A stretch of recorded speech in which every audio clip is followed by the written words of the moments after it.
Fala, Paulo. Tudo certo aí no isolamento? Bom, assisti o vídeo lá que você mandou, vi o vídeo ontem e fiquei pensando nisso, porque aquele vídeo me interessa, né? Ele me interessa pela questão atual, me interessa também pela evocação de temas da filosofia, né? Temas com os quais me envolvi, né? É, mas obviamente a minha posição em relação ao- a tudo que é enunciado no vídeo é uma posição crítica, né? Tenho dificuldade em concordar com o que o cara fala. Nem sei quem ele é, mas parece que é um cara ligado a esse tal mundo corporativo, né? Não sei se o cara é coach, se o cara é um consultor de compliance, é um consultor de ética das empresas aí. Me pareceu que ele tem um papel desse e ele fala como alguém realmente vinculado a isso, né? O, uma coisa que parece assim de cara que a intenção dele é passar um pano pro dono da hamburgueria lá, o cara do Madeiro, né? Isso, e pro Roberto Justus, né? Tipos que eu imagino que são tipos queridos, vai, nesse meio empresarial e que estão postulando, né? E o mundo empresarial, o mundo corporativo, vamos, né, deixar isso claro. É, postulando que a gente deve abandonar o isolamento, né, deve ter que retomar a economia, porque, quer dizer, um colapso da economia vai ser um sofrimento muito maior do que o sofrimento com as eventuais mortes por conta da pandemia. Quer dizer, que isso precisa ser muito bem. Isso precisa ser considerado. Né? Bom, essa ideia é absurda, né? Pelo menos eu não consigo enxergar racionalidade nela. Né? O próprio Trump, né? Que era inclusive apresentador, né, do programa lá, o Aprendiz Original, depois o Justus, fez isso aqui no Brasil, né? A gente gosta de fazer isso, né? Ficar macaqueando os Estados Unidos, né? Mas deve ser o programa, né, é o reality do mundo corporativo, né? É quando eles se tornam heróis, né? Os corporativos, né? A chance, assim, de ter uma coisa glamorizada e tal. Desculpa, eu não consigo deixar de ser sarcástico, né? Até me aconselharam a não ser tão sarcástico, tão irônico, assim, mas fica difícil. É... E aí o que acontece é que o cara quer passar um pano por esses dois, dizendo, olha, de fato eles se expressaram mal, né? Desconsideraram a gravidade da pandemia, mas no fundo eles têm razão. Parece que esse é o argumento do cara. Como se ele dissesse, olha, mais cedo ou mais tarde, a gente vai ter que abandonar esse isolamento e cuidar da economia. A gente precisa cuidar da economia. Isso vai implicar perda, vai implicar sacrifício, né? Sacrifício humano, né? Coisa bárbara, né? Primitivo esse sacrifício humano. Vai ter sacrifício humano e isso é inevitável. A questão é saber quando. Quando a gente vai fazer, quantos vão morrer, né? Qual que é o cálculo ideal aí, né? E aí ele reveste essa defesa dele de um certo verniz filosófico, né? Um certo verniz culto, educado, né? E para fazer isso, né, ele se apresenta como esse cara que é um especialista em ética e tal, né? Vamos só lembrar que ética, né, a discussão sobre ética na nossa cultura é, já vem lá do século IV de Cristo, sei lá, Aristóteles, Platão, só para né, colocar um começo aí, né, uns nomes relevantes. Aristóteles, Ética Nicômacos, né, toda a obra do Platão, né, no fundo toda a filosofia antiga, e mesmo eu acho que eu considero que toda a filosofia é ética, né? No fundo ela está sempre preocupada com a ideia do que é a boa vida, o que é o bem viver, como viver. O nosso o cara do vídeo não, acho que não pensa muito assim, mas de fato o filósofo está sempre preocupado com isso, com a vida, né? Ele não está destacado do mundo, né? Ele está no mundo. Ele tem, sei lá, um coração que bate, ele respira, sangue circulando e tal. Ele não é um autômato, né? Nenhum ser etéreo, nada. Não temos notícia disso, né? Pode ser que exista, sei lá, um espírito filósofo, um robô filósofo. Na história da filosofia, a gente ainda não teve notícia desse tipo de produção, né? Então a gente precisa considerar que o filósofo é um sujeito lá que está tentando fazer o viver, né? E viver da melhor maneira possível. Você tem diversas respostas, né? Você tem a resposta aristotélica sobre o que é a virtude, né? A virtude é o justo meio entre, né, dois vícios, né? O que até vou falar um passando disso, por exemplo. Um exemplo que ele dá é a virtude da coragem. A coragem é uma virtude. O que é qual o lugar dessa virtude? Ela é um justo meio entre o destemor e a covardia. Então, ser destemido, ser valentão, do tipo, putz, eu vou sair na pandemia e vou pegar o busão, vou andar de metrô, vou sair abraçando as pessoas, porque isso é um vício, não é uma virtude. Ser um covarde, né, do tipo, putz, eu vou me fechar no meu quarto, vou comprar todo o papel higiênico do mundo, vou comprar toda a comida do mundo, dane essas pessoas, eu tô morrendo de medo e eu vou cuidar do meu aqui, é outro vício.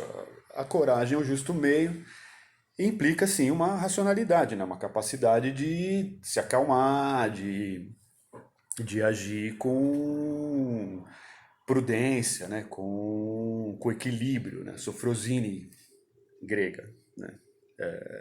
Acho que é um exemplo interessante pro que a gente experimenta aí, né? Principalmente quando a gente tem um destemido conduzindo as coisas, né? É, mas voltando aqui ao caso, né, da, da fala do coach lá, é, né, corporativo, o que, o que acontece é isso, ele fala como se ele dominasse, né? Ele se apresenta, parece, não ele faz isso meio por procuração, né? Ele cita um professor de Harvard, que é um cara que tem, acho que de fato, alguma fama. Eu nunca li, né? Nunca surgiu assim no meu percurso na filosofia, nunca apareceu como um nome relevante, né? É um nome desconhecido, mas um cara popular, né? Como, sei lá, o Olavo de Carvalho é popular.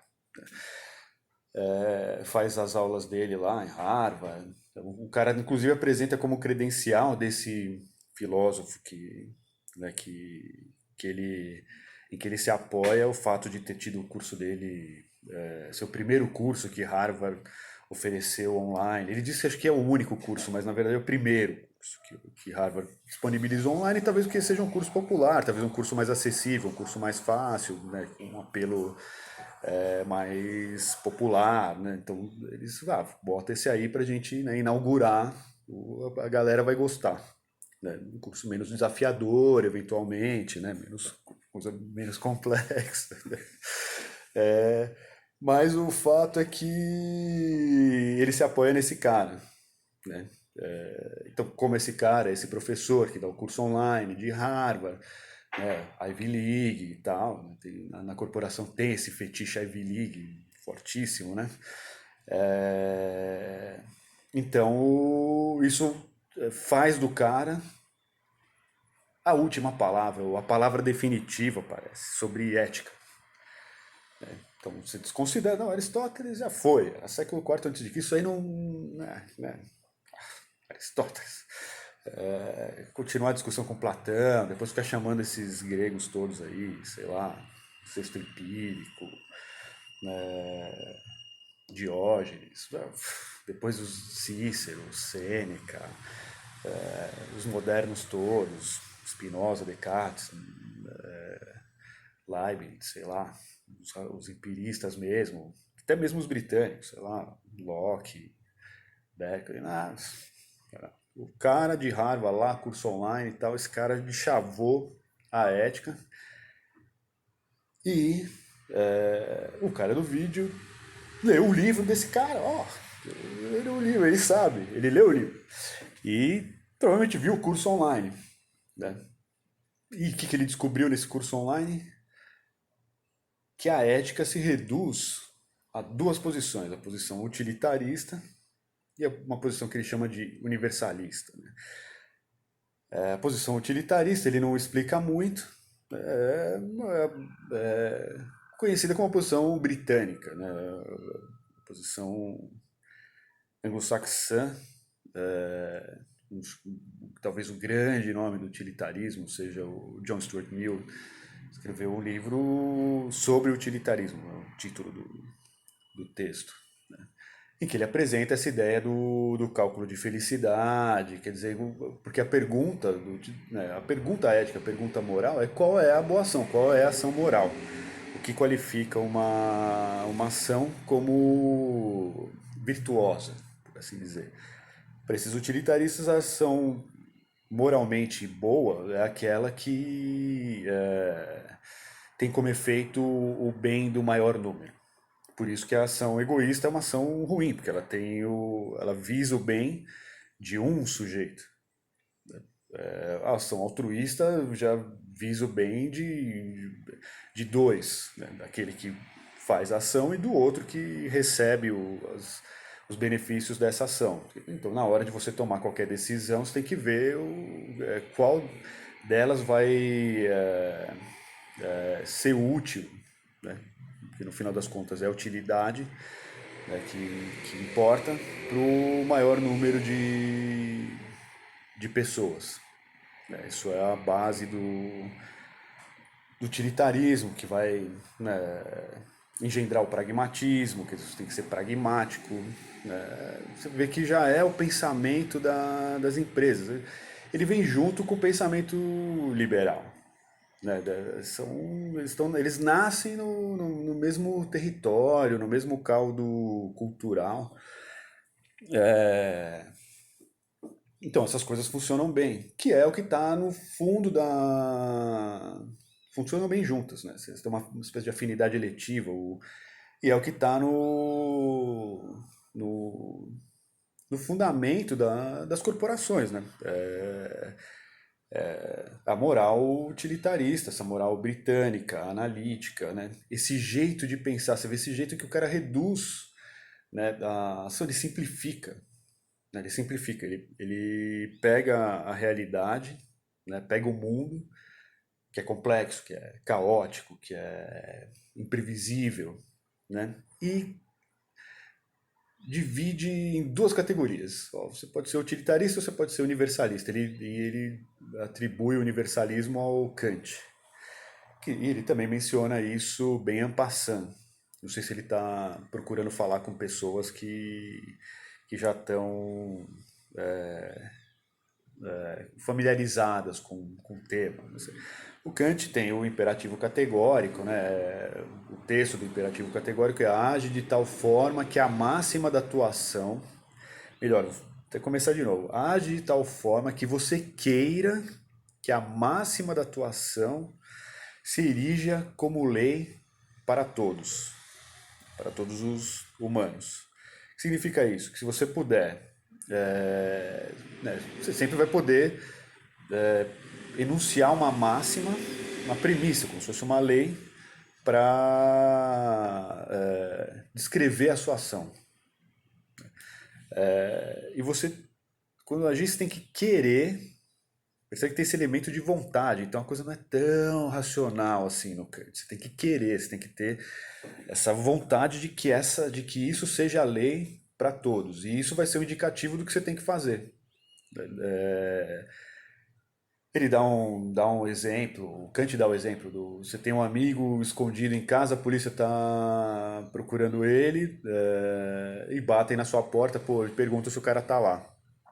Né? E você fica no dilema, putz, e agora? Entrega o cara, esconde o cara, proteger o cara, proteger o seu amigo, implica em mentir para a polícia. E você vai fazer isso motivado pelo amor que você tem pelo seu amigo. Para o Kant, essa ação. E a questão do Kant não é nem se a ação é boa ou má, se a ação é livre ou não livre. Quer dizer, a ação moral boa é a ação livre. Né? Ela ser livre significa que ela tem que ser livre dos afetos, porque livre só a razão. Se você está agindo por afeto, se está agindo pelo amor que você tem pelo seu amigo, essa ação não é livre.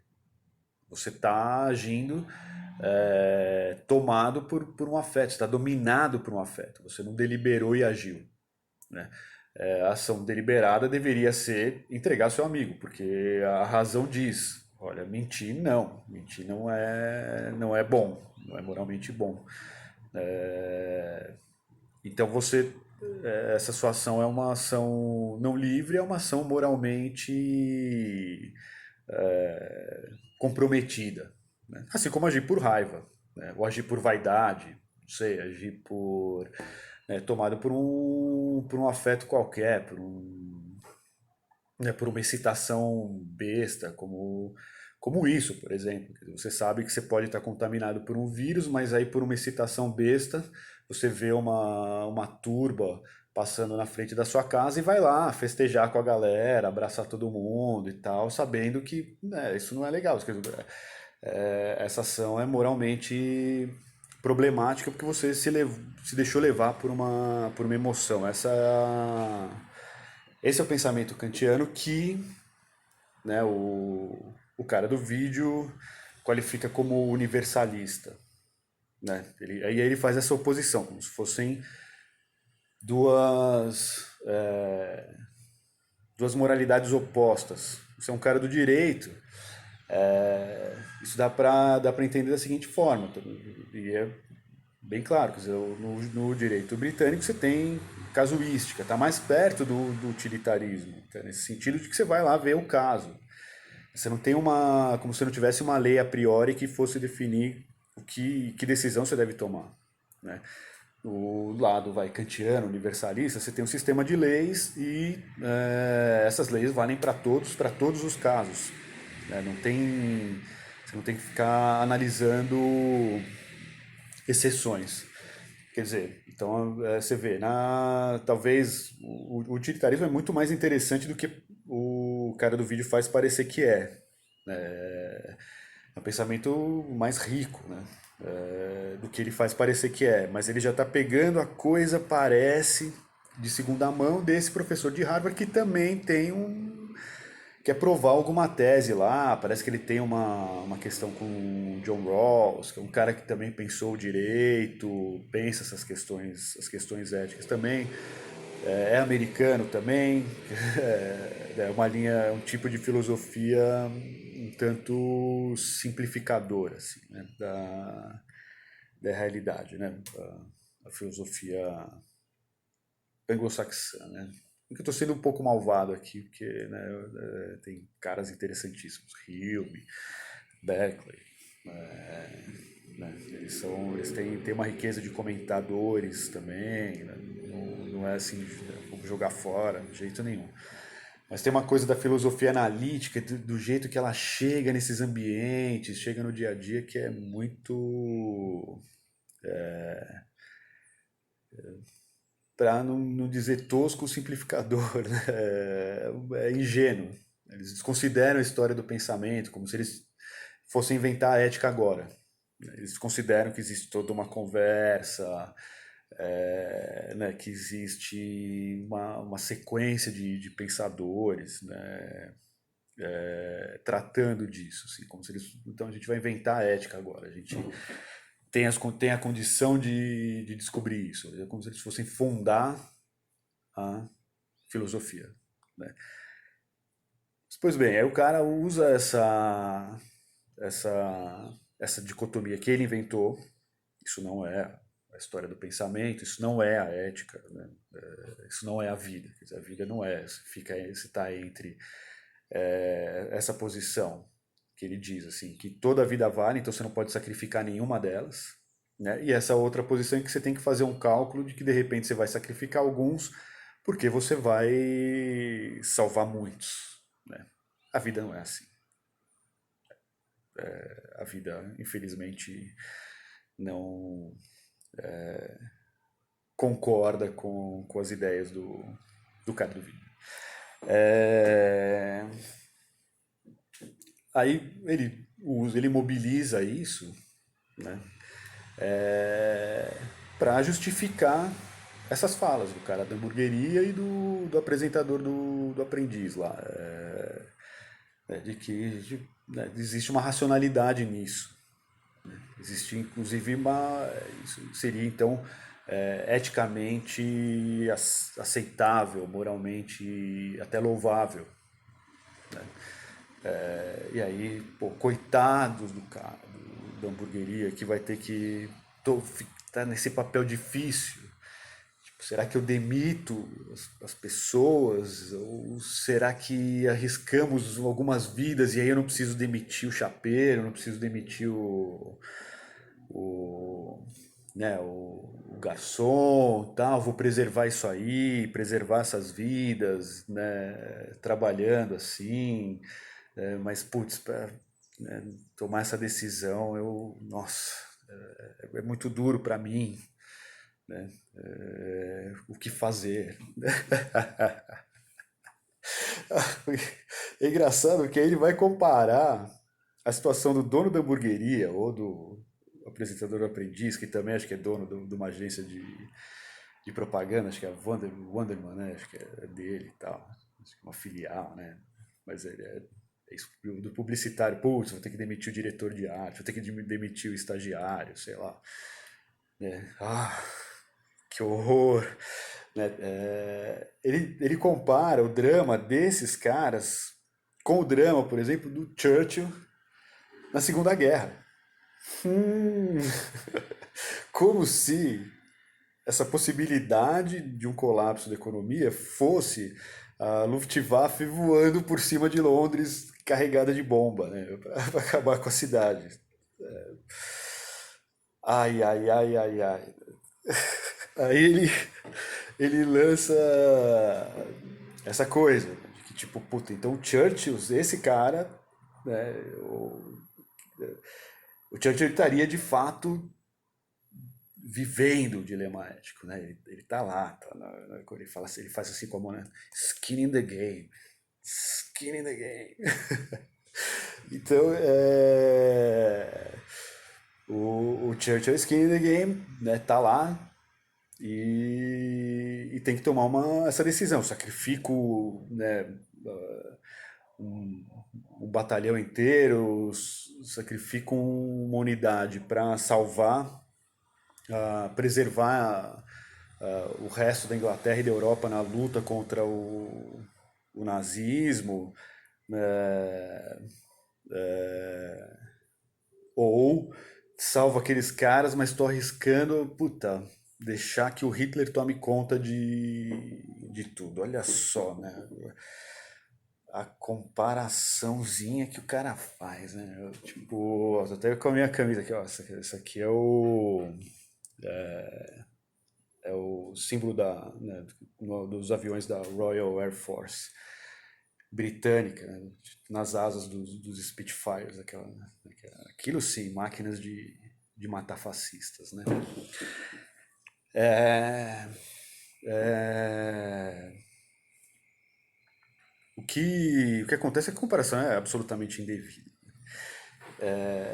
E o que é interessante é que o cara diz assim que os filósofos eles não estão na vida, não estão no mundo, os filósofos não são skin in the game. Os filósofos estão lá contemplando e tal, né? Então, quem estaria no skin in the game seria o Churchill. Isso eu tenho que concordar com ele. Puta, o Churchill realmente estava numa situação punk lá. Mas era a Luftwaffe que estava voando por cima de Londres. Os caras estavam dominando tudo. Puta, Polônia. O Hitler estava fazendo strike lá, né? Só que o Hitler não é a falência do Madeiro, né?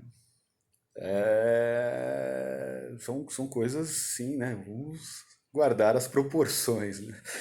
É, então, mas ele faz a coisa de um jeito que faz parecer que o drama do cara do Madeira, que o drama do Justus é equivalente ao drama do Churchill, né? E ele já joga a coisa assim, então, pô, esses caras são foda, porque esses caras são tipo o Churchill, meu. Nossa! Né? O drama, então, imagina o Bozo, né? O Bozo é tipo o Churchill, assim, ele tá, né? E ele tá vivendo um dilema de Churchill. É uma coisa, né? É... Aí o que o cara tá fazendo é um pouco tentando montar essa analogia. Nem sei se ele faz isso com tanta consciência, assim, né? Talvez ele faça sem perceber, porque se ele é coach, né, esse consultor, ele precisa vender. E se ele fizer os caras das corporações acreditarem que eles são o Churchill, porra, meus caras vão contratar ele. Tipo, vou contratar esse cara. Se eu contratar esse cara, eu sou o Churchill, velho. Puta, eu sou um cara muito foda se eu contratar esse cara. Então, pô, vou contratar esse cara pra fazer palestra aqui, essas coisas e tal. É... Aí o cara vai continuando né, com esse argumento aí. E aí, como ele é muito skin in the game, ele coloca uns dilemas éticos pra gente, são dilemas bem do dia a dia mesmo, assim, tipo, você tá na plataforma do trem, né? Aí você percebe que o trem tá vindo e que você tem que parar o trem. Aí você vê que tem um cara com uma massa corporal grande assim na plataforma e que se você empurrar ele, ele para, o trem pararia, né? E aí agora, se não, se você não parar o trem vai matar não sei quantas pessoas lá, ou quem tiver dentro do trem, sei lá, o que você faz, né? E ele até diz assim, você não vai empurrar o cara, né? Então quem estaria no dia a dia e tal, não consegue tomar essa atitude, né? Não consegue fazer esse cálculo. Puta, eu vou empurrar o cara e tal, porque na hora vem a emoção, pá, pá, pá, pá, o cara não consegue empurrar o cara. Realmente isso é um exemplo super cotidiano.